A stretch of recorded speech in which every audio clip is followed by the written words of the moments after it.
today we will be discussing on one important topic ये FTIR। तो basically ये FTIR क्या होता है, ये कैरेक्टराइजेशन का टेक्निक है।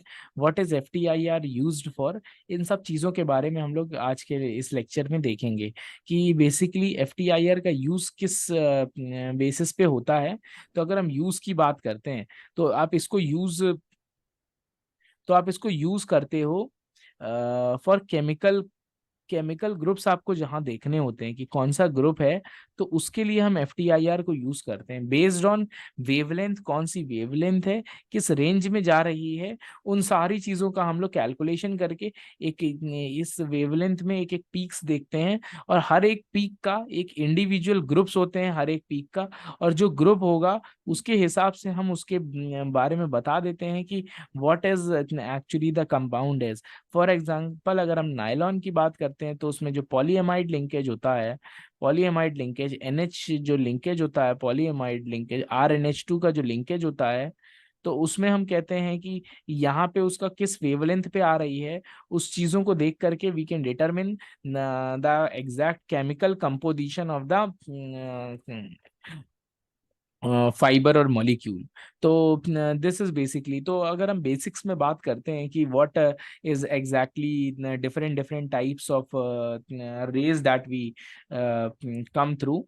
तो अगर आप इसमें बात करोगे तो ये सबसे पहले ये gamma rays, then X rays, then UV rays, फिर उसके बाद विजिबल रेज आती हैं। तो विजिबल आपका जो है वो कहाँ से कहाँ तक आती है, अगर आप कैलकुलेशन इसकी करते हो तो ये 400 to 700 नैनोमीटर्स तक होती है इसकी रेंज, 400 to 700 नैनोमीटर्स। फिर उसके बाद आपकी IR रेज आती हैं। IR रेज क्या होती हैं, इंफ्रारेड रेडिएशन रेज।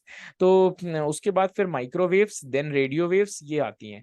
इसमें क्या क्या चीजें होती हैं, गामा रेज में आपका न्यूक्लियर एक्साइटेशन होता है जो कि आपका PET में आप देख रहे हो। फिर एक्सरे में आप क्या होता है, इलेक्ट्रॉन्स का एक्साइटेशन, इलेक्ट्रॉन्स का इलेक्ट्रॉन्स में बम्बार्डमेंट की आप बात करोगे तो इफ यहाँ एक्सरेज। फिर यूवी रेज में आपका पाई टू पाई बॉन्डिंग की बात करते हैं, इसमें इलेक्ट्रॉनिक एक्साइटेशन। फिर आपका विजिबल रेज आता है विबग्योर, इसी में आप विबग्योर का कैलकुलेशन करते हो, विबग्योर, विबग्योर।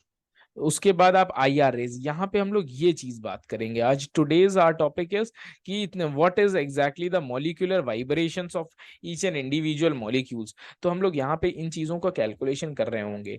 जैसे अगर आप देखोगे IR रीजन में, तो IR रीजन में 800 नैनोमीटर्स में 400 to 700 हो गया। उसके बाद आपका 800 में आपका रेड लाइट, फिर नियर इंफ्रारेड और मिड इंफ्रारेड और फार इंफ्रारेड। तो बेसिकली ये चीज होती क्या चीज है, अगर आप बात करोगे तो ये जो IR का रेंज है, इसी को 3 पार्ट में डिवाइड कर दिया गया है, 3 पार्ट्स में। Near infrared, near IR, mid IR और far IR। This is the wavelength that you can see, this is the intensity, this is the wavelength. तो this is exactly these parts. अगर आप इसमें फर्दर देखोगे तो ये चीजें होती क्यों हैं, ड्यू टू इलेक्ट्रॉनिक और vibronic spectra, UV visible near IR। अगर आप इसमें देखोगे UV visible near IR spectrum होता है। ये क्या चीज होता है, this compares the transitions between specific vibrational and rotational level of one electronic state and a vibrational and rotational level of other electronic state. Electronic state, if we discuss about this electronic state, तो इसमें दो bonds भी हम लोग पढ़ते हैं, एक sigma bond और एक पाई बॉन्ड। तो सिग्मा बॉन्ड जो होता है वो कंपेरेटिवली एक स्ट्रॉन्गर बॉन्ड होता है, और ये पाई बॉन्ड जो होता है वो एक कंपेरेटिवली वीकर बॉन्ड होता है।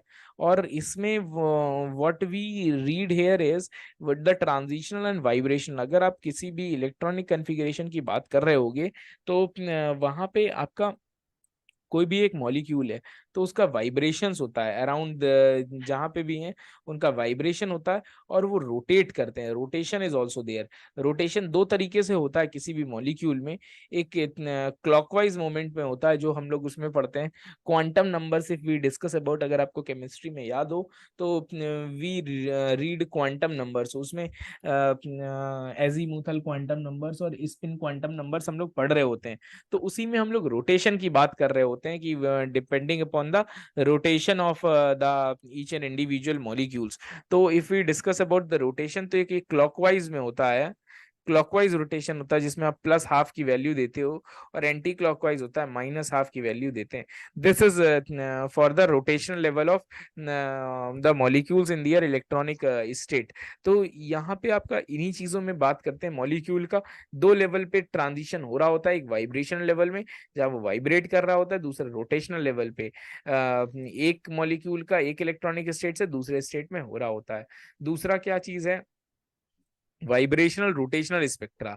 यहाँ क्या इलेक्ट्रॉनिक और vibronic spectra, this is a transition from rotational level of one vibrational levels to the rotational level of another vibrational levels in the same electronic state.